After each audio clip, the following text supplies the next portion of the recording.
नमस्कार and welcome all of you to the beautiful platform of Job Mantra. Job Mantra के बेहतरीन platform पे आप सभी का स्वागत है। और आज की क्लास में हम समझेंगे बेरोजगारी। देखिए, सबसे पहले बेरोजगारी होता क्या है?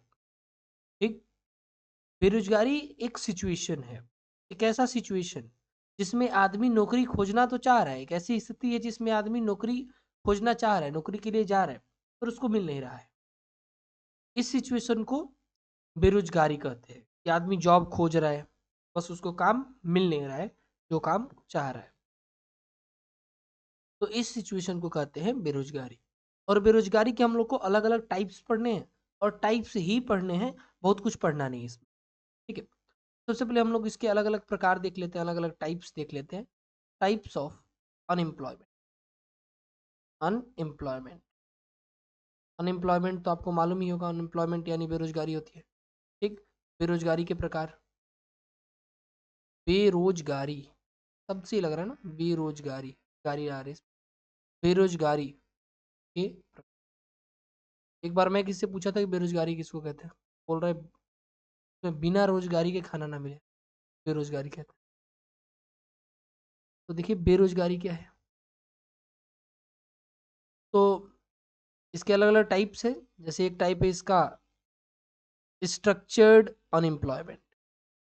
स्ट्रक्चर्ड अनएम्प्लॉयमेंट नाम तो सुना ही होगा। स्ट्रक्चर्ड अनएम्प्लॉयमेंट में क्या होता है? इसको हिंदी में कहते हैं संरचनात्मक बेरोजगारी। संरचनात्मक बेरोजगारी। संरचनात्मक बेरोजगारी ये वाला। इसमें संरचना ही गड़बड़ हो गई हो। कैसी संरचना? देखिए जरा, ये ऐसा सिचुएशन होता है जब मिसमैच हो जाता है। किसमें? कि जो काम हमको आता है उस पे कोई नौकरी नहीं है, और जिस पर नौकरी है वो काम हमको आता नहीं है। सिंपल सी बात। ठीक, मिसमैच हो जाता है। किसमें? स्किल में और वर्क में। ठीक, इसमें क्या होता है कि जिस काम के लिए नौकरी अवेलेबल है, जिस काम के लिए जिस काम के लिए लोग चाहिए, लोग चाहिए,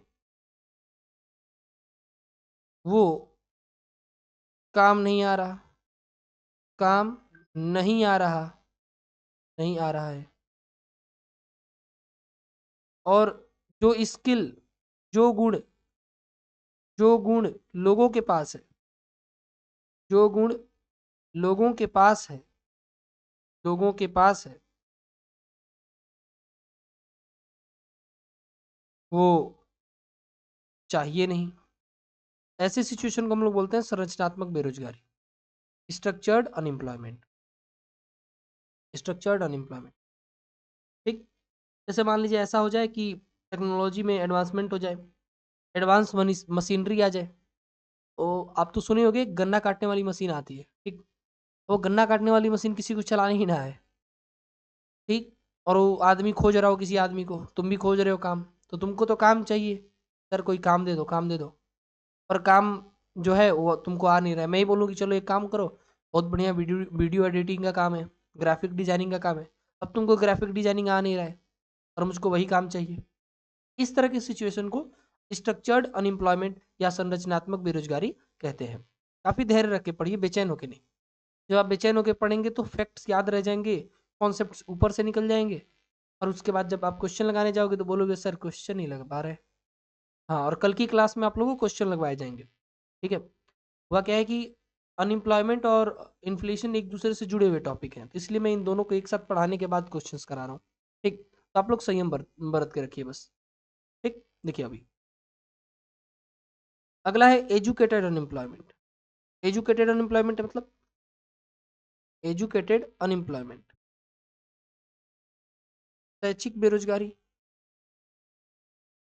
शैक्षिक बेरोजगारी, बेरोजगारी ये कैसा सिचुएशन है? देखिए जरा, ये कैसा सिचुएशन है शैक्षिक बेरोजगारी। इसमें क्या होता है कि जो एकेडमिक डिग्रीज हैं उस पर नौकरी नहीं मिल रहा है।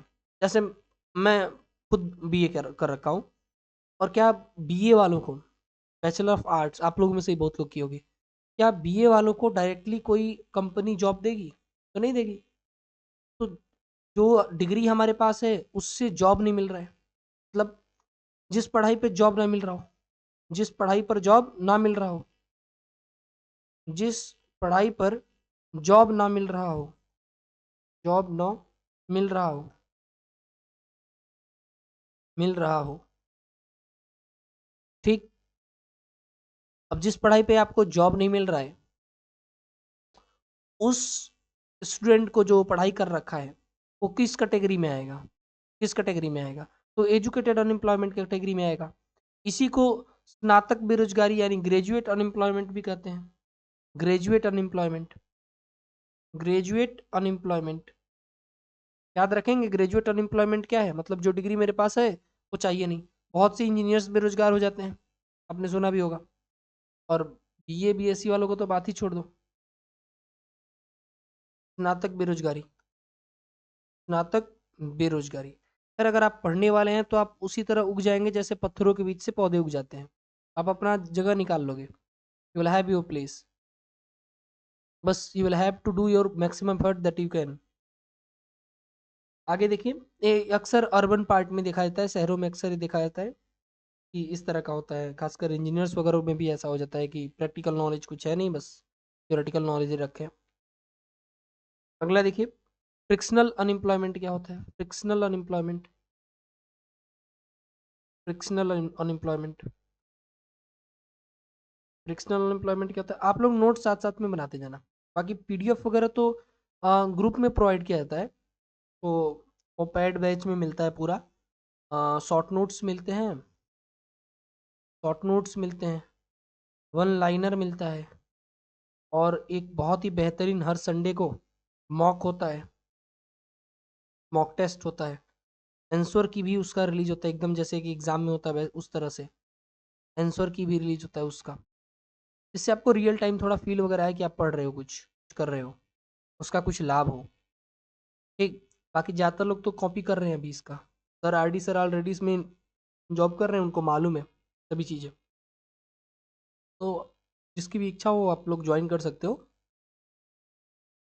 देखिए, फ्रिक्शनल अनएम्प्लॉयमेंट क्या होता है, घर्षणात्मक बेरोजगारी किसको कहते हैं, घर्षणात्मक बेरोजगारी, घर्षणात्मक बेरोजगारी, तो लग रहा है घर्षण कर रहा है, मेहनत कर रहा है। लोग बोलते हैं ना बहुत घिस रहा है, घिस रहा है मतलब मेहनत कर रहा है। किस तरह से मेहनत कर रहा है, जिस जॉब पे है उसको छोड़कर किसी और जॉब पे जा रहा है, ठीक। ऐसी बेरोजगारी है, कुछ समय के लिए लोग इसमें होते हैं, कुछ समय के लिए बेरोजगार हो जाते हैं, दूसरे काम के लिए प्रेजेंट वर्तमान वाले नौकरी को, वर्तमान वर्तमान कार्य को, कार्य को किसी और कार्य के लिए छोड़ देते हैं, किसी अन्य कार्य के लिए, अन्य कार्य के लिए, कार्य के लिए छोड़ देते हैं, छोड़ देते हैं। छोड़ देना किस सिचुएशन में आ जाता है, फ्रिक्शनल अनएम्प्लॉयमेंट में आ जाता है, घर्षणात्मक बेरोजगारी में आ जाता है, ठीक।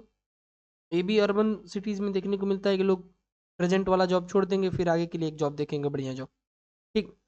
अगला जो है इससे क्वेश्चन पूछा हुआ है 2021 वाले भर्ती जब आई थी 2021 में, उसमें क्या ये disguised unemployment, disguised unemployment, disguise नाम सुना होगा अगर आपने।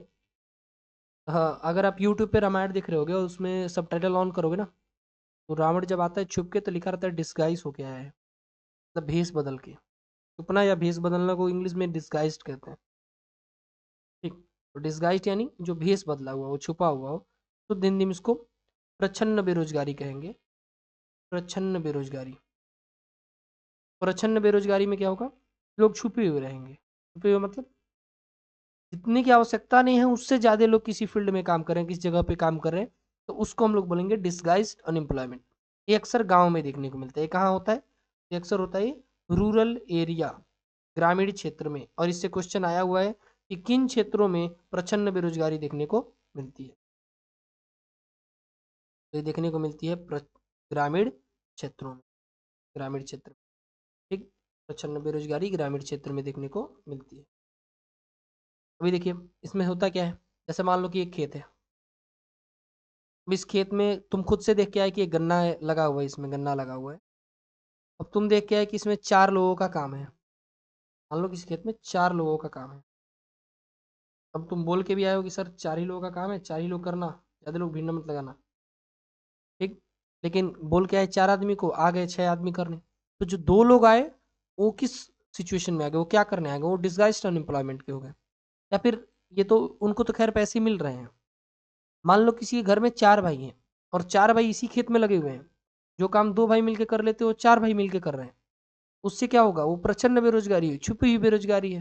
ये काम तो 2 भाई भी कर लेते, बाकी 2 जाके कहीं और कमाते तो उससे पैसे बनते। इस सिचुएशन को प्रचंड बेरोजगारी, डिसगाइज्ड अनएम्प्लॉयमेंट कहते हैं, ठीक। अगला है साइक्लिक अनएम्प्लॉयमेंट। साइक्लिक अनएम्प्लॉयमेंट क्या होता है तो भी समझना जरूरी है। ये चक्रीय, चक्रीय यानी किसी विशेष समय पर ऐसा होता है, ऐसा नहीं कि साल भर ये लोग बेरोजगारी रहेंगे, नहीं। साइक्लिक अनएम्प्लॉयमेंट है, मतलब इसका साइकिल चलता है, इसका समय होता है कि कब ये लोग बेरोजगार होंगे और कब इनके पास काम रहेगा, ठीक। चक्रीय बेरोजगारी, चक्रीय बेरोजगारी, चक्रीय बेरोजगारी। इसमें क्या होता है, इसमें क्या होता है, तो इसमें बिजनेस साइकिल के कारण क्या होता है ना, कभी लोगों का ज़्यादा रख लेते हैं, कभी लोगों को कम रख लेते हैं, ठीक। इस तरह वालों को साइक्लिक अनएम्प्लॉयमेंट कहते हैं। इसी का एक टाइप है सीजनल अनएम्प्लॉयमेंट, कि किसी सीजन में ज़्यादा हो गए, किसी सीजन में कम हो गए, इसी का एक है। ये साइक्लिक अनएम्प्लॉयमेंट क्या होता है, मान लो किसी कंपनी के पास अभी प्रोडक्शन ज़्यादा करना है, अभी प्रोडक्शन ज़्यादा करना है, तो प्रोडक्शन जब उसको ज़्यादा करना है, उत्पादन ज़्यादा करना है, तो उस सिचुएशन में वो कंपनी क्या करेगी, जब प्रोडक्शन ज़्यादा करना रहेगा उस सिचुएशन में वो कंपनी क्या करेगी, उस सिचुएशन में ज़्यादा लोगों को हायर कर लेगी। इसका मतलब जो लेबर फोर्स होगा वो ज़्यादा हो जाएगा, और जब लेबर फोर्स ज़्यादा होगा तो अनएम्प्लॉयमेंट उधर का कम हो जाएगा, लोगों को एम्प्लॉय कर ले रही है।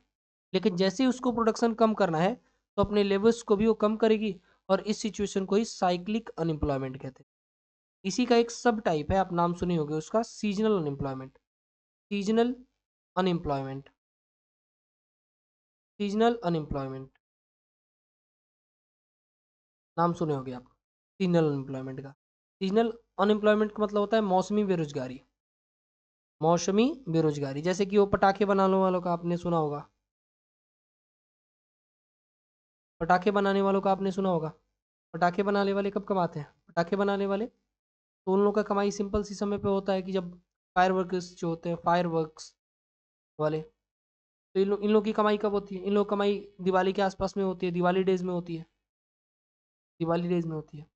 वैसे ही जो पंजाब में अपने यहाँ बिहार से लाद के लोग जाते हैं गेहूँ वगैरह काटने के लिए, जो गेहूं के खेत में काम करने वाले लोग हैं, जो धान के खेत में काम करने वाले लोग हैं, वो भी साल के किसी विशेष हिस्से में बेरोजगार हो जाते हैं।